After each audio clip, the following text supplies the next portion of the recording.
আমরা বাংলায় যে কথা জন্ম বলি এর আরবি কথা হলো মিলাদ। তাহলে আমরা মিলাদুন নবী পালন করি, নবীর জন্মদিন পালন করি।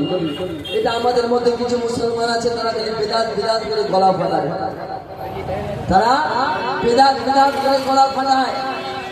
এরকম লোক দেখলে আপনারা বুঝে নেবেন যে ইমানে অনেক খাদ আছে। কারণ আজকের এই নবী দিবস, নবীর জন্মের দিন, তারা কি বলে জানে? বলে নবী তো এই দিনে জন্ম হয়েছে, আবার এই দিনে মারা গেছে। ঠিক এইভাবে এই দিনে জন্ম হয়েছে, আবার এই দিনে মারা গেছে। তাহলে তোমরা জন্মদিনটা পালন করো, মরণ দিনটা পালন করো না কেন? বলে কিনা?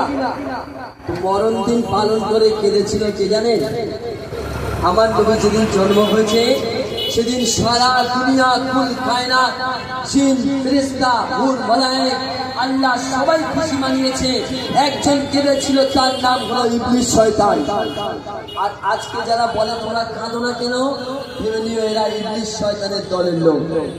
বলছি শুনো, মোরা মানাই নবীজির মিলাদ, ওরা বলে বেদাত।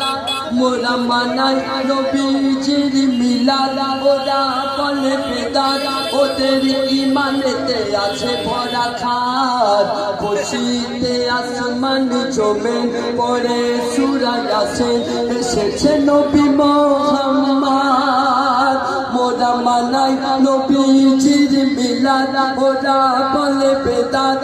ওদের ইমানে ভরা আছে খাদ, খুশিতে আসমান জমে পড়ে সূরা ইয়াসিন, এসেছে নবী মুহাম্মদ।